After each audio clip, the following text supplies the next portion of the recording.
I got to be careful about what I say and how I say it because this is going to be in court. They talked to some family members and they felt like they overpaid for the property. They feel like they should have been at like $2.3 million, not at $2,450. And if you guys are willing to make that accommodation, then we're still willing to move forward. So it was a big ass mess. Live behind decisions I chose. Peaks feel good and the valleys get low. Chains for the tires and the rain, hail, snows. Like this everywhere that I go, everywhere that I go. Hey everybody, it's Hussein Kabani, your favorite broker, and this is the absolute worst real estate transaction that I have ever been a part of.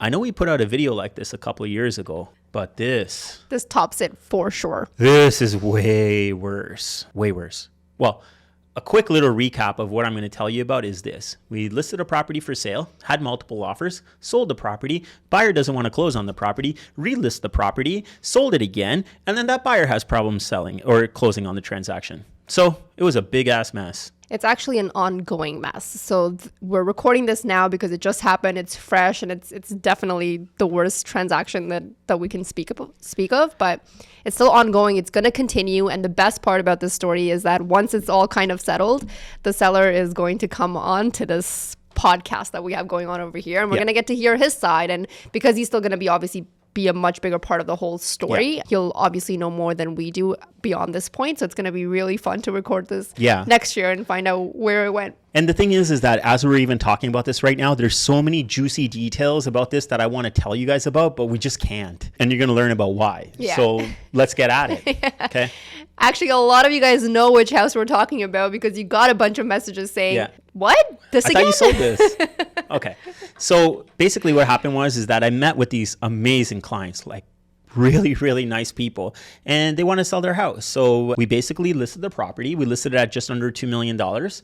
Such a nice house, like one of the nicest houses I've been to. Not the biggest house, but one of the nicest houses I've been to. Like the detail in this property was insane. Like I don't know. Very practical, I think. Like you walk through it and everything makes sense in that house. You would use it how it's been built.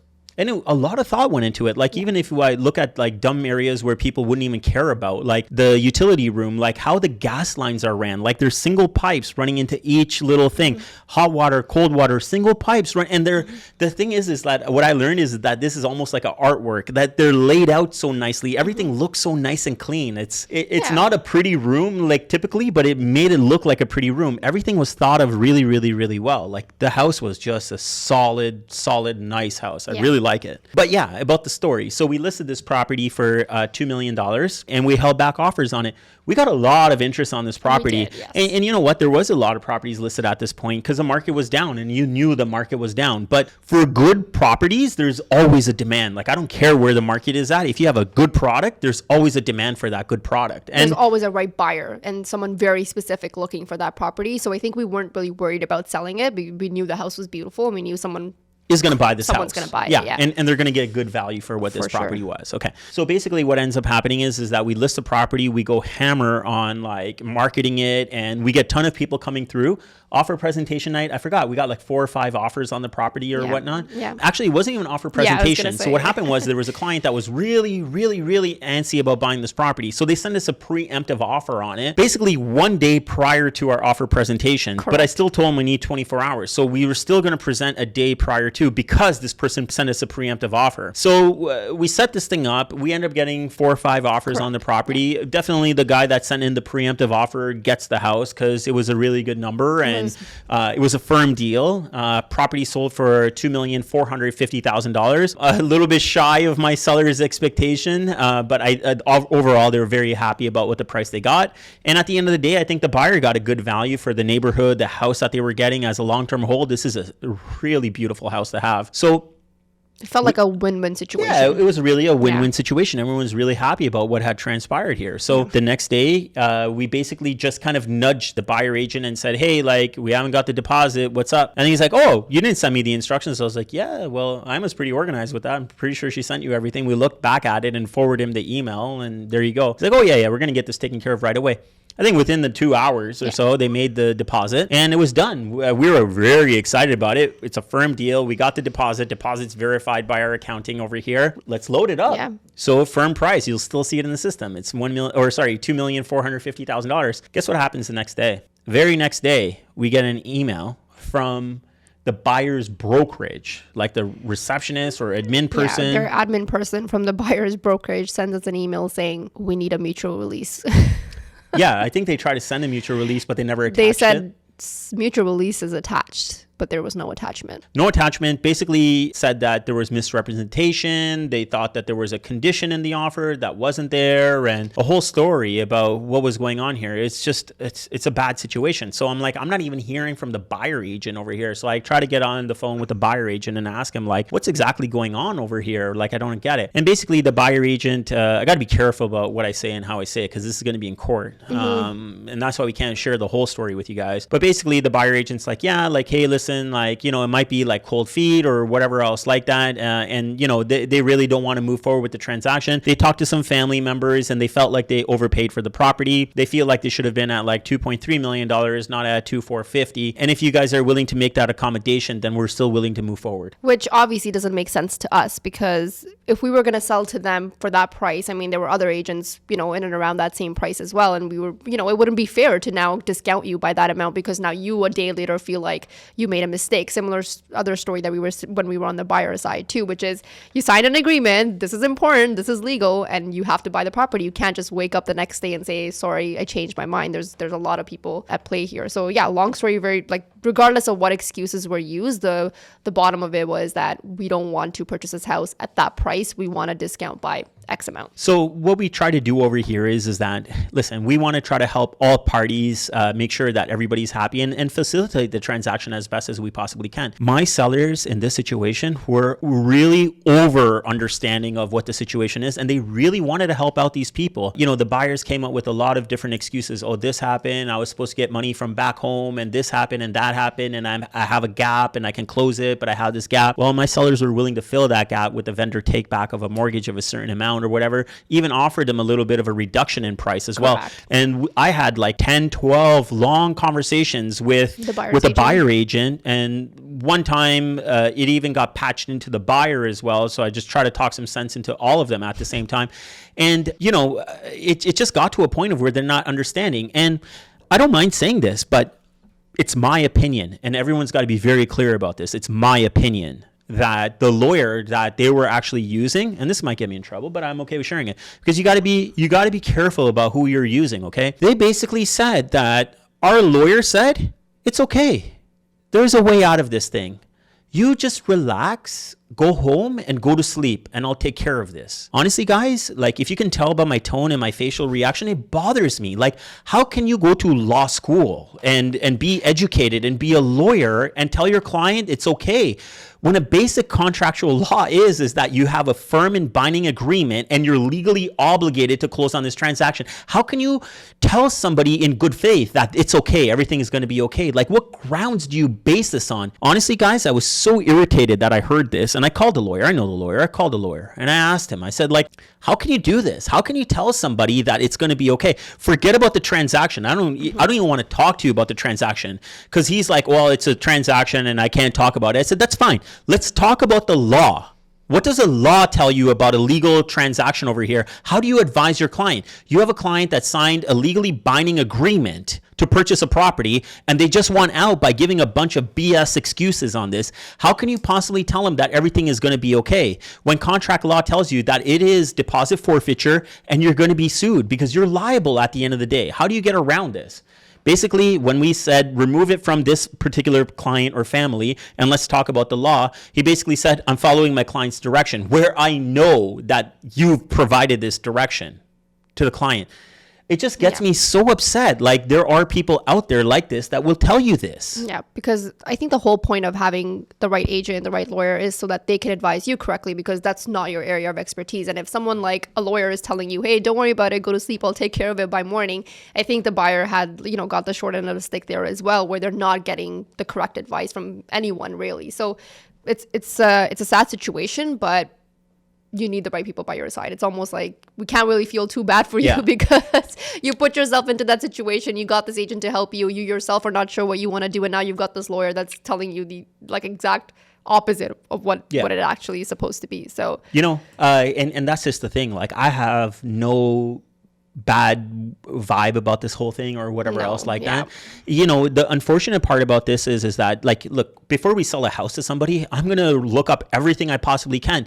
If I receive your name on a purchase agreement, you better know that I'm going to run you through Geo Warehouse, find out what properties you own, how long you've been there, and what the market evaluation, in my opinion, is about it. And if I feel like something is wrong over here, I'm going to run a mortgage report on you too. I'll pay for the mortgage report, and I'll find out how much money you actually owe on it and when you last renewed your mortgage, just so I can add that extra surety to my client that this deal is actually going to close. Like, that's how hardcore I am about evaluating. If your name shows up on a purchase agreement for one of my listings, I'm going to make sure that this thing is going to go well. Yeah, because it's not about selling or buying, it's about closing, and like you said, whatever research you can do ahead of time to make sure that it closes better for the future. And listen, I feel so bad about this, because the thing is that I feel like that buyer, they made a decision. Fine, they made a decision, but they got bad advice along the way. If they got good advice, would their outcome have been different? Maybe, I don't know. But all I know is that this person put in a lot of money that probably they didn't have based on the mortgage report I ran to put down this kind of down payment, and they're going to lose it all because of some stupid advice that they received. And we know that from the research I done, they're more than qualified to close on the property. It's just they're getting bad advice. They think that they can circumvent the law somehow, that they don't actually have to do this, that they're above the law, that they can find some type of a loophole to actually not be able to close on this. And I think we went back and forth with them at least a week trying to sort it out, like talking to the buyer's lawyer, talking to the buyer's agent, just trying to figure out some way to not have to resell the property and put everybody through all of this grief. So I think we must have wasted we gave them a lot of solutions, discount, the VTB, whatever. We went back and forth, and I think we wasted about 7 days just trying to get them on board. And then it didn't work out. Finally, it just came down to is just basically saying, hey, we talked to our lawyer that was doing the real estate transaction. Correct. We talked to a litigation lawyer, and we basically said that there's nothing that we can do over here. We actually flipped every single thing that we possibly can to make sure that we've done everything, that we can close this transaction, facilitate on both ends here. Because I felt like I was driving this whole transaction myself at this point. Correct, yeah. But anyways, it's not going to work out. So we did something that I've only had to do once before, is basically relist the property. Yeah. And so we relisted the property, and guess what? We tried to held out on a multiple offer situation. We ended up going to Dominican at that time, and we were going to try to have the offer presentation at that point. Guess what happened, guys? We didn't get any offers. No. And we got one lowball guy. This one agent annoyed the daylights out of me. Like, he basically would write me long emails, like page and a half long emails about how the market is going to crash and burn, and he's got the perfect buyer to buy this property, and they're going to offer us way below what we really need to get for the property, or way below what it's sold for, but he's got the right buyer and he understands the market perfectly. It's like, bro, you got to turn around and sell your client's property too. So why are you screaming doom and gloom and trying to buy this property when you still got to turn around? How much confidence do you think I have in you at this point right now? If you think the market is doom and gloom, but you want to buy a $2.4 million property off me and turn around and try to sell your clients for 1.8, like, don't you think that's doom and gloom too, bro? Yeah, I think he was just going back and forth quite a bit, trying to justify what number they want to come at. Hold on a second. He basically was somewhere around a 2.3 number, and he ended up at like a 1.7. 1.6, yeah, 1.6. You're not going to do better than this. The market's coming down. Interest is coming up, blah, blah, blah, blah, blah. It's so ridiculous to start off at such a high number, and then every day that passes by, you're dropping 100 He's giving me 100 grand less every day. I was like, bro, honestly, I ended up getting COVID in Dominican, and I was just like, so sick of it. I was so sick of it, and I just basically told him, like, please don't call me anymore. Don't call me. Don't email me. Unless you can come up with some reasonable explanation or a reasonable number of what's going on over here, just don't. I'm done with you. Don't do this. And I've never done that to anybody. It's just like, I always want to be collaborative. On a side note, I find this happens quite a bit, where I think people think that sellers are just desperate. Yeah. Some may be in a pickle, but not all sellers are desperate. So if you're going to say, I think my house is worth 2.5, but hey, let me give you a firm 1.6. Why would someone be that desperate and give away their house because you think it's going to be all going to hell. Some of this stuff in this market was just weird. But anyway, going back to this guy. So he kept lowballing us. What we ended up doing was we actually just put the house up for, I think, what we sold it for, basically. Yes. A little bit more, or just at what we sold it for? Just at what we sold it for. So we lifted up the price again back to the 2,450. Honestly, we were getting some showings, but not any real offers or anything real happening over there. I mean, everything was very transparent at that point, because whoever's watching their property, like watching it, knows what we listed it for originally, knows what we sold it for, knows what the closing date was supposed to be, and now it's fell through. So I think anyone really watching it would know exactly. Like there was no hidden conversation. There was nothing being, we weren't sidebarring anybody. It was like, hey, it's out in the open. This is what it is. This is what the seller wants. Whatever. Like if you really want this house, you'll know what to do, right? Yeah, you don't have to be an agent. Everything was on House Sigma. Everything you can was check on all there. the details over there. Yeah. So basically what ended up happening is that we did like a price reduction, one or two or something else like that. We had a client that came in that was very interested, I think made an offer, and then they basically said, nah, we're like out. We don't want to deal with this anymore. And then we had this other client come in and made an offer on the property. I have to be very careful about how I step on this, okay? But the thing is that I've been doing this for long enough, okay? So I get a gauge of the agent. I want to know who I'm dealing with, okay? So I kind of already figured out that this agent hasn't really done any deals. I kind of presented to my client as well that said that, hey, like this guy hasn't really done any deals. I'm not really sure about what's going on with this person, but this person is coming in with a decent offer that I think we should really, really, really consider and whatnot. Exactly. I'm going to leave it at that, okay, for this situation here, okay? We ended up dealing with the offer. We go through it. It was conditional, correct? Right? It was conditional, and then they firm up on the deal. Yes. A little bit of weird stuff happened there with the deposit, but whatever. But we got it all in, and then it was a firm deal. In fact, we ran into the buyer. It was my birthday. You took me out downtown. Yeah, we were downtown, and it was so funny. As we're walking out, we ran into the buyer, and he was sitting there, and it was like, hey, how are you? We got a little, got to chatting with him a little bit, and he was happy. He was happy with the house that he got. He was a little nervous, as all buyers are, but it was great. We were very happy that it sold again that quickly, given what we were dealing with. And even when it firmed up, and we talked to him, we told these guys to go out and get an appraisal done ASAP. Yeah. Like I have a text message with the agent when the deal firmed up, and I said, get an appraisal. Yes. Hey, listen, we're in a moving market right now. Get your appraisal. Let's make this thing happen. You should get an appraisal right away. You buy a property, appraisal next day, like as fast as possible. You want to get this thing done. And even the buyer at the restaurant, I remember him asking Hussein, like, hey, what do you what do you suggest? What's your advice? And Hussein was like, my only advice is go get an appraisal done right now, so you don't have to worry about this again. Yeah, so they didn't. Of course. Why would you listen to me? I don't know what I'm talking about. You're just a realtor. Yeah, I'm just a realtor. But anyway, so what ends up happening is that it comes up basically close to the closing date of this property for the second transaction. I actually have to give you a little bit of a praise here, because I remember leading up to this closing date, every week Hussein was texting this agent saying, hey, like, what's going on? Give me an update. Everything okay? And you had this feeling leading up to the closing date that something was not right, and we're not gonna, because the agent is ghosting us. I know he hasn't done many transactions. He's ghosting us.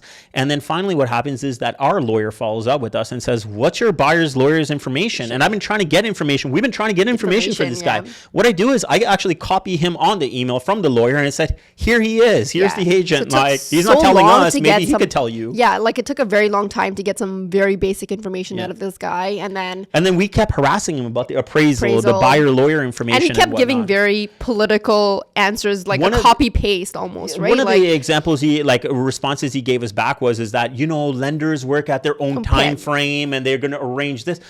Who are you talking to, man? Like, I deal with lenders every day. Like, but even besides we that, know the process. It was just it's not like that. So he's trying to tell us something that we know is not correct, but he's trying to come across like he's this he knows what big he's doing agent that knows what's going on and whatnot. And I'm like, bro, it's completely smoke and mirrors, man. Like, I know how the process works to the detail. I know how it works. So you can't tell me how it's going to work. And then obviously to no surprise, it doesn't close.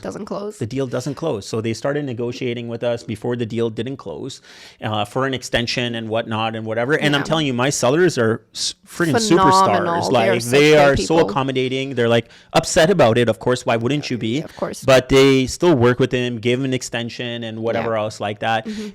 So the funny thing is that on that day of closing, we already extended the deal with the second buyer. And from the first buyer, We got a loss. What do you call it? It was a court order, basically, right? So while you're dealing with the second buyer not closing, you get slapped with a lawsuit where that names the sellers, the buyer agent, correct, the buyer agent's brokerage, and our brokerage. Yes. They left me out of the lawsuit. So basically, everybody's getting sued except me, except for Hussein from the first buyer. Sounds completely ridiculous as I'm saying it, that you failed to close and you're suing everybody else that was involved. Even like, honestly, I can't say that I went through the whole thing. Must have been like a 25, 30 it was a page long document. Lawsuit. And this lawyer writes a bunch of BS. There were like spelling it was errors. There was grammar issues. Everything in that lawsuit was just ridiculous. It was so bad. It was so bad. Anyway, so the same day that we're dealing with this, they want to sue us and whatnot. Think about the seller. You sold a house. It didn't close. Then you sold it again. That's not closing. In the middle of giving an extension to the second buyer, you're getting sued. Yeah, it's just not a cool situation. And listen, just to kind of wrap it up, like, maybe it wasn't completely in the buyer's control of, like, the second buyer or whatever else like that. He's a great guy. Seems like a great guy anyways. But I think they had some stumbling blocks, and I don't blame them. I just wish that the communication could have been a little bit more transparent. And I wish that agent didn't ghost me after doing a transaction like that. Because whenever I run into him, I actually told him on the phone too, guys, if you've watched me and if you've dealt with me, I'm the same person as I am on this video as where you'll meet me in person, okay? So I am that same guy. I basically told this agent, because I've been in these situations lots of times, I said, like, listen, bud, if you guys need help, if you need an extension, if you need something, you just tell me now. Like, don't let it get to the closing date and something happens, because I'm going to be a giant prick. When it comes down to that day, I'm going to be a giant prick to you. I'm not going to want to collaborate with you and help you out. I'm going to collaborate for the sake of my seller, but I'm not going to help you out. If I can push you into a corner, I'm going to push you into a corner. Because you didn't help me along this way. I'm trying to solve this while this is happening. There's a lot of things we could have done. If they came back and told us that, hey, we're having this problem, we have so many resources that we could have helped you out. Guys, I don't want to drag it out so much longer, but the deal ended up closing. I'm sure the guy's a great guy. It ended up closing. I think my sellers are happy with it. We're still dealing in the background with the first buyer that didn't close. We have never been this far in a transaction where a buyer hasn't closed and has gone to court. And there's a lot of stuff that's going to transpire from this. And there's so many details in here that I just don't want to put out there. But Ima actually did a lot of research. She's very good at keeping notes and stuff like that. And the stuff that she put together and sent back to the litigation lawyer, it just blew me away, and I'm pretty sure it blew the sellers away, and I'm pretty sure the law firm has never seen somebody send this much backup documentation labeled in exhibits. Exhibit 1, Exhibit 2. Like, how many exhibits did you have? Maybe the lawyers are not too happy because I just stopped them from billing hours. I did a little bit of their work for them. Well, that's what you get when you watch so many episodes of Law and Order. But anyway, I think this is going to be an interesting story. I know it's going to be stressful, but the amount of stuff we've got to learn so far and possibly learn even more, and everything is going to be a great story once it's all done. Yeah. And I'm excited to see how far it goes. Yeah. And hopefully the seller has agreed. So hopefully we're going to be able to get the seller to come in and tell us from his perspective of what happened, because I think that'll be a very good twist. Yes. We could tell you from our perspective, but it would be very cool to hear from a seller's perspective. So don't let me down, Dave. Stay tuned for this one. It's all you, buddy. This is going to be fun. All right, guys. Hope you guys enjoyed it. Until next time, remember one thing. Get Kabani, get sold. Sell it, sell it, sell it, sell it, sold. Sell it, sell it, sell it, sell it, sold. Sell it, sell it, sell it, sell it, sold. Sell it, sell it, sell it, sell it, sold.